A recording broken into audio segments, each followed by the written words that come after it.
Hello दोस्तों, आप सब कैसे हैं। उम्मीद है आप अच्छे से तैयारी कर रहे होंगे। अगर हमारा वीडियो आपको अच्छा लगता हो तो हमारे चैनल को मिस्टर दिलीप सर लाइक और सब्सक्राइब कीजिए। कल मैंने विज्ञान में पढ़ाया था, प्रकाश का चैप्टर था दर्पण। आज उसी क्रम में आप दर्पण का सेकेंड पार्ट जो है उसको आप देखते हैं। चलते हैं आगे की ओर। कल जो मैंने पढ़ाया था वो दर्पण पढ़ाया था, और दर्पण में हमने आपको बताया था समतल दर्पण,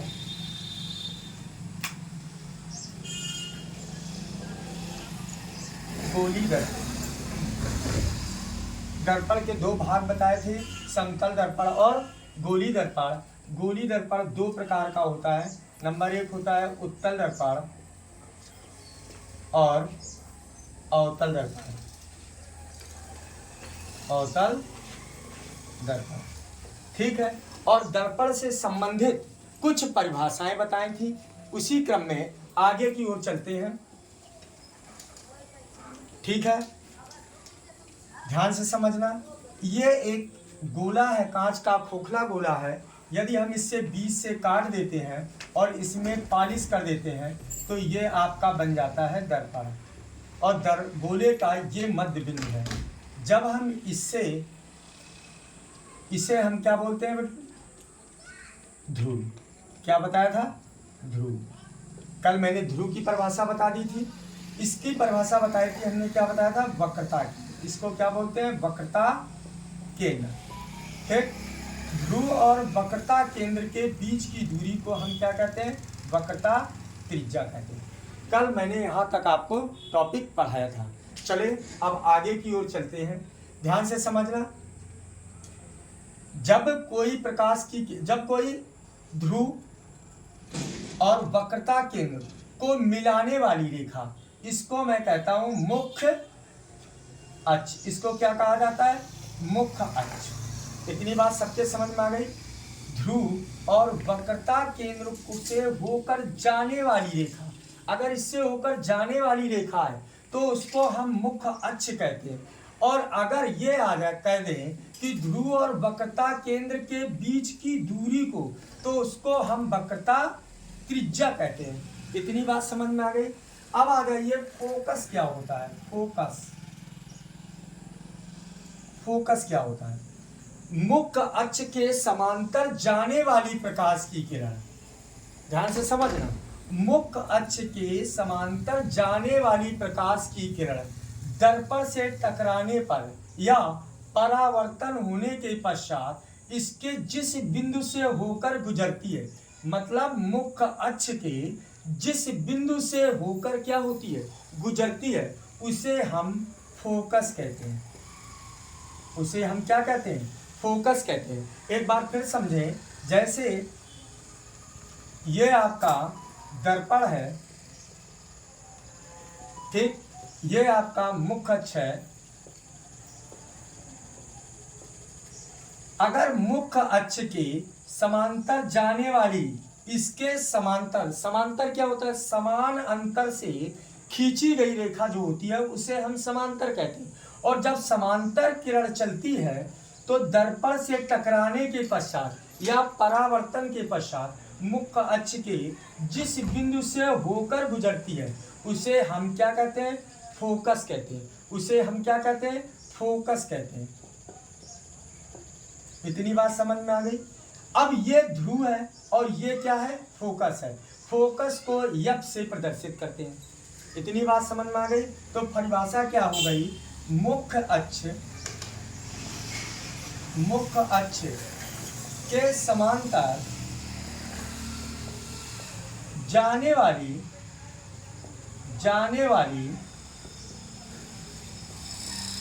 प्रकाश की किरण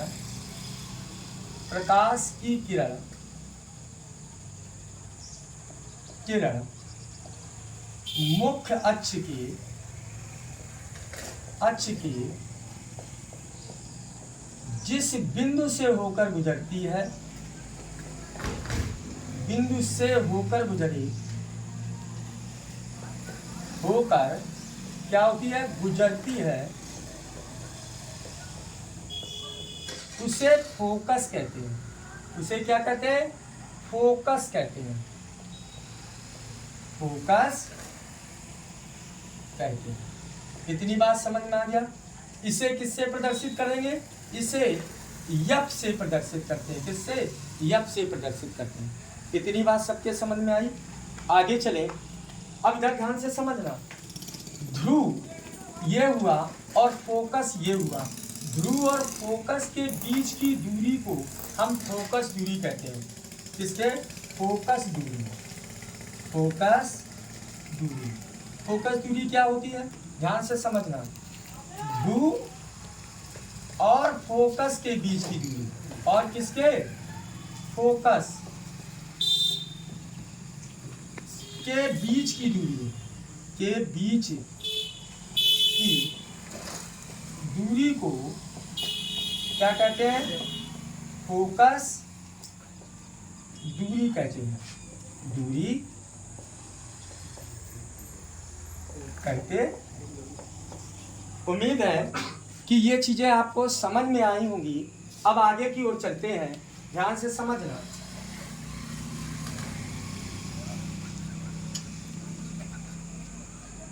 अब आगे की ओर चलते हैं। ध्यान से समझना। ये आपका अवतल दर्पण है, ठीक है। और इसको हम बोलते हैं ध्रुव। इसको क्या बोलते हैं? ध्रुव बोलते हैं। अब आ जाइए। इसको बोलते हैं हम वक्रता केंद्र और इसको बोलते हैं हम फोकस बोलते हैं, ठीक है बच्चों। अब इधर ध्यान देना। अवतल दर्पण में, अवतल दर्पण में प्रतिबिंब का बनना, ठीक है। ध्यान से समझना। अवतल दर्पण में प्रतिबिंब का बनना, इस टॉपिक को पढ़ेंगे बड़ा ध्यान से। कहते नहीं है कि जुनून चाहिए लक्ष्य को पाने के लिए, वरना सपने सब देखते हैं दूसरे को बताने के लिए। चलते हैं आगे। प्रतिबिंब का बनना कितने प्रकार का बनता है? प्रतिबिंब बनता है 6 प्रकार से। ध्यान से समझना। अवतल दर्पण में जो प्रतिबिंब होता है वो 6 प्रकार से बनता है दोस्तों। कैसे? जितनी जगह हम वस्तु को रख सकते हैं, जितने प्रकार से हम वस्तुएं रख सकते हैं, उतने ही प्रकार का क्या बनता है? प्रतिबिंब बनता है। जैसे एक तो हम वस्तु कहाँ रख सकते हैं? ध्यान से समझना। अनंत पर। पहला पॉइंट कहाँ पर रख सकते हैं हम? अनंत पर, ठीक। इतनी बात समझ में आ गई। एक तो हम वस्तु अनंत पर रख सकते हैं। दूसरी वस्तु हम कहाँ रख सकते हैं? वक्रता केंद्र। इसे हम बोलते हैं क्या? वक्रता केंद्र। वक्रता केंद्र, ठीक। और वक्रता केंद्र और अनंत के बीच रखी जा सकती है, ठीक है। अगली कहाँ हम रख सकते हैं? अगली वस्तु हम जो है वक्रता केंद्र पर रख सकते हैं। समझ में आ रहा होगा। इसके आगे फोकस और वक्रता केंद्र के बीच रखी जा सकती है, ठीक है। और अगली फोकस और वक्रता केंद्र के बीच रख गई।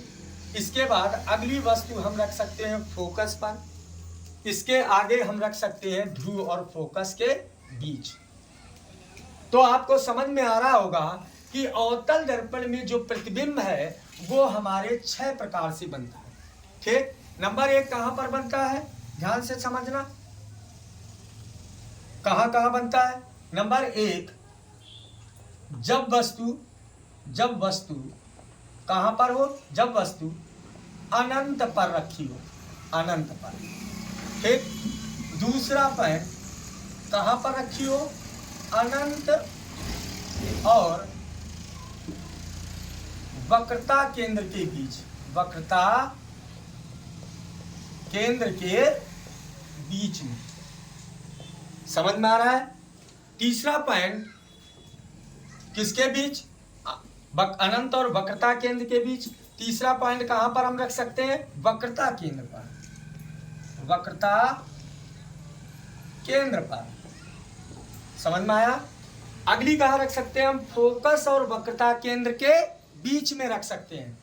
चौथा पॉइंट है फोकस और वक्रता केंद्र के बीच में। समझ में आ रहा है? अगला कहाँ रख सकते हैं? पांचवा कहाँ पर रख सकते हैं? फोकस और वक्रता केंद्र के बीच। अगला कहाँ रखा जा सकता है? फोकस पर। कहाँ पर रख सकते हैं? फोकस पर। ठीक है। और छठवां पॉइंट ध्रुव और फोकस के बीच। ध्रुव और फोकस के बीच। इतनी बात सबके समझ में आ रही है कि नहीं आ रही है? इन चीजों को समझने से पहले हमें समझना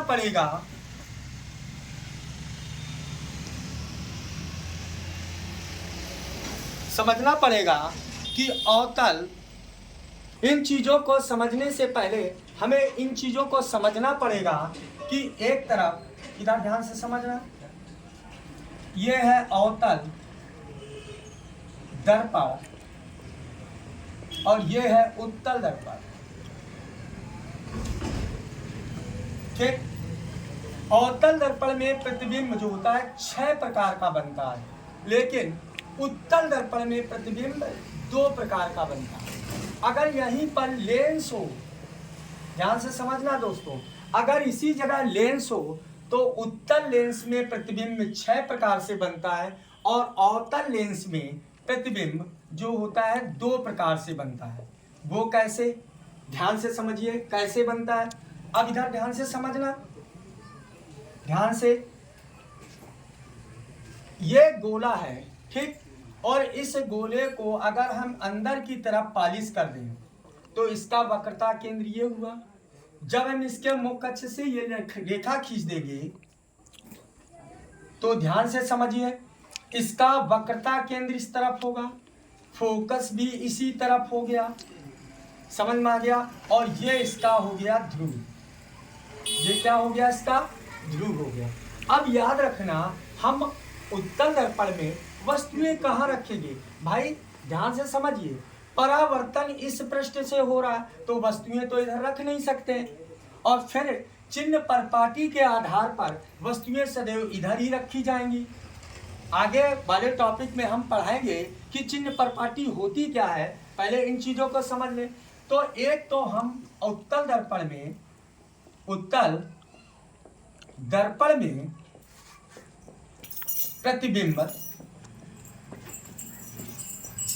2 प्रकार से बनता है, 2 प्रकार से बन सकता है, 2 प्रकार से बनता है।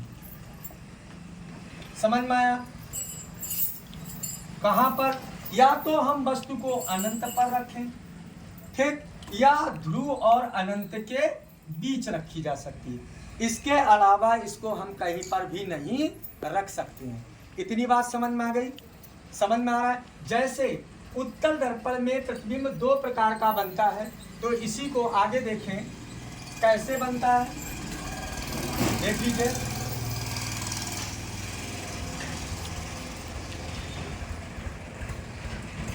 ये आपका वक्रता केंद्र है, ये आपका फोकस है और ये आपका है ध्रुव। ठीक। जब वस्तु अनंत पर रखी होगी, माना ये एक कोई वस्तु है जो अनंत पर रखी है, इतनी बात समझ में आ रही? तो अनंत से चलने वाली प्रकाश की किरण किससे टकरा रही है? दर्पण से। और जब दर्पण से टकरा रही है तो इस तरीके का इसका बनता हुआ जाती हुई प्रतीत होगी, लेकिन जाएगी किस तरफ? इस तरफ। समझ में आ रहा है? और इसमें क्या है? इस तरफ फोकस की ओर जाती हुई प्रतीत होगी, लेकिन जाएगी किस तरफ? इस तरफ। समझ में आया? तो इसका जो ये प्रतिबिंब बनेगा वो किस आकार का बनेगा? बिंदु के समान, बिंदु के आकार का। इतनी बात समझ में आ रही है कि नहीं? जब वस्तु उत्तल दर्पण में, जब वस्तु कहां पर रखी हो? अनंत पर रखी हो, तो उसका प्रतिबिंब कहां पर बनेगा? फोकस पर। इतनी बात समझ में आ गई। लेकिन अगर वस्तु ध्यान से समझ में आया?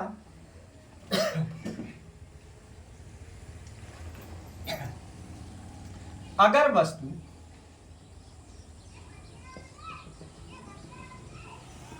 ध्रुव, ये फोकस और ये वक्रता केंद्र है, अगर वस्तु अनंत और ध्रुव के बीच रखी जाए, मान लीजिए वस्तु यहां रखी गई, कोई वस्तु ए बी यहां पर रखी गई, आप पढ़ रहे हैं, और उत्तल दर्पण में प्रतिबिंब का बनने में क्या है, जब वस्तु ए बी अनंत और ध्रुव के कहाँ रखी गई है, बीच में रखी गई, तो वस्तु से निकलने वाली प्रकाश की किरण मुख्य अक्ष के क्या हो गई, समांतर हुई। समांतर होने के बाद परावर्तित होगी, तो परावर्तित कैसी हो गई, इस तरीके से, किससे होकर जाती हुई प्रतीत होगी, फोकस से, लेकिन जाएगी किस तरफ, इस तरफ। इतनी बात समझ में आ गई। दूसरी जो प्रकाश की किरण है वो इससे टकराएगी, और टकराने के बाद कहाँ से होकर जाती हुई प्रतीत होगी, वक्रता केंद्र से होकर जाती हुई क्या होगी, प्रतीत होगी। तो ध्यान से समझना, तो वस्तु के दोनों किरणें कहाँ पर टकरा रही, यहाँ पर मिल रही, अतः यहाँ पर वस्तु का ए डैश और बी डैश आभासी सीधा और छोटा प्रतिबिंब बनता है। आभासी क्या है, जब दो प्रकाश की किरणें वास्तव में मिलती नहीं है, मिलती हुई प्रतीत होती है, वहां पर आभासी प्रतिबिंब होता है। वहां पर कौन सा प्रतिबिंब बनता है, आभासी प्रतिबिंब बनता है। और जहां पर दोनों प्रकाश की किरणें वास्तव में मिलती है, वहां पर वास्तविक प्रतिबिंब बनता है। ठीक, इसको समझेंगे जब हम अवतल दर्पण में प्रतिबिंब के बनने में आपको इन चीज़ों को समझाने का प्रयास करेंगे या समझाएंगे। अगर हमारा वीडियो आपको अच्छा लगा हो तो हमारे वीडियो को लाइक कीजिए, सब्सक्राइब कीजिए, और आगे आने वाले टॉपिक अवतल दर्पण में प्रतिबिंब के बनने को जानने के लिए नोटिफिकेशन दबाइए, जिससे आगे वीडियो प्राप्त हो सके।